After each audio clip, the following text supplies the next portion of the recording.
What's up, YouTube? Today we're going to learn how to calculate arc length, as seen right here. So the objectives are to learn the arc length formula and be able to use the arc length formula to find the length of an arc.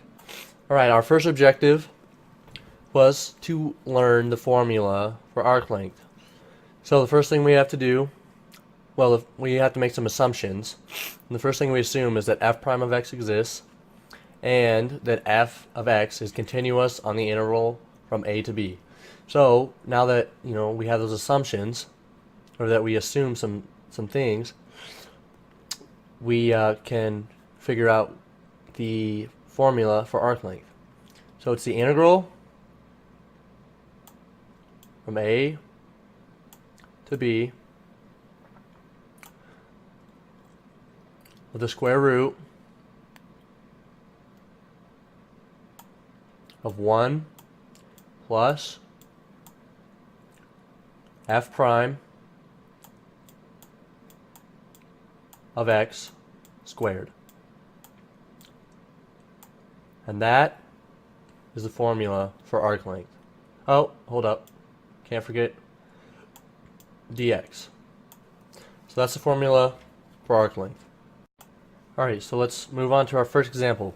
So now that we know the formula for arc length, we can calculate the arc length over the interval from 0 to 3 of y equals 3x plus 1. So first thing we need to do is find y prime, which is equal to, well, this one's pretty easy, 3. Alright, so now that we have f prime of x, or y prime, we set up the formula. So we have the integral from 0 to 3 of square root of 1 plus y prime, which is 3, squared dx.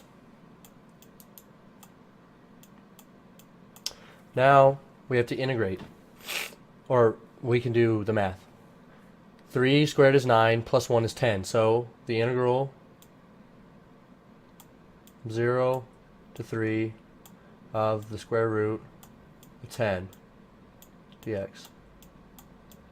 Then we can integrate this. So the integral of the square root of 10 turns into the square root of 10 x outside of the square root, evaluated on the interval from 0 to 3. So now plug in 3, 10 times 3, 3 square roots of 10, minus 0 times the square root of 10, which is 0. So minus 0, and our answer is 3 square roots of 10.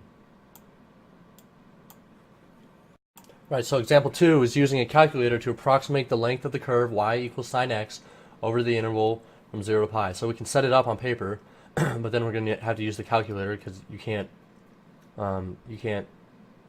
integrate the square root of 1 plus cosine squared. So I just gave it away. Y prime equals cosine x, and then the arc length formula is the integral from 0 to pi of the square root of 1 plus cosine squared x dx. So now you plug this into your calculator, and I'll show you how, and you'll find the arc length. Alright, so the first thing you do, you go to Math 9, put 0 at the bottom, go to the top, put pi, go over to the square root of 1 plus cosine x squared, and you go over, that is not good, delete that.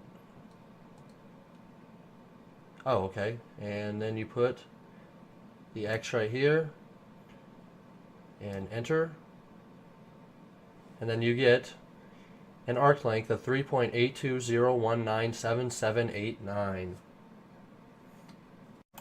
Alright, so here's a AP multiple choice problem that incorporates arc length, and you could possibly see something like this on the AP calculus test. So, which of the following intervals gives the length of the graph of y equals tan x between x equals a and x equals b? So you don't have to do any math necessarily, you just have to know the formula. So we know that the formula for arc length is the integral from a to b, the square root of 1 plus f prime of x squared dx. Alright, so number one, okay, we need to find y prime. Y prime is the derivative of tangent, which is secant squared. So we know the formula, and automatically you look at a, and x squared plus tangent squared, that's not an option. It's not part of the formula. This one, you look at b, it's x plus tan x, not part of the formula. Part C is 1 plus secant squared, which is really tempting because it is the formula and the derivative of tangent is secant squared, but you have to take f prime of x squared. So it can't be this one. And this one's not right because the derivative of tangent is secant squared, and that leaves us with e, 1 plus secant to the fourth, because secant squared is secant to the fourth. And so our answer is E. Alright, here's another example of a problem on the AP test that's concerned with arc length. This one's has a lot more math in it and algebra and whatnot. So we know the formula. We need to find y prime. So y prime equals, you drop the 3 over 2, which cancels out 2 over 3, so it turns out to be 1x to the 1/2. And that's the derivative of y. And so now that we have the derivative, we can write our arc length formula. So from 0 to 3, square root of 1 plus x to the 1/2 in parentheses squared dx. So now that this is a square, so we directly multiply the two exponents, which just leaves you with the square root of 1 plus x.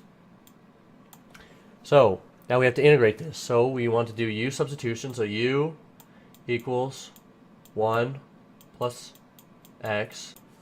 So now u prime equals 1 dx. Now you do the integral of u to the 1/2 du. So we integrate u, which turns into 3/2 u to the 3/2 times 2/3. And now we substitute u back in, which u is equal to 1 plus x. We sub 1 plus x back into u, so you got 1 plus x times, or to the power of 3/2 times 2/3, evaluated from 0 to 3. So we plug in 3, you got 3 plus 1 is 4, cubed is 64, square root of 64 is 8, and then 8 times 2/3 is 16 over 3. Minus, plug in 0, 0 plus 1, cubed is 1, the square root of 1 is 1, times 2/3 is 2/3, so So 16 thirds minus 2 thirds is equal to C, 14 over 3. So now let's go back and look at our objectives. So the first objective was to learn the arc length formula. We accomplished that. We learned the arc length formula. The second objective was be able to use the arc length formula to find the length of an arc. We were able to use the arc length formula to find the length of an arc, both writing it on paper and using calculator. And we went over some AP multiple choice.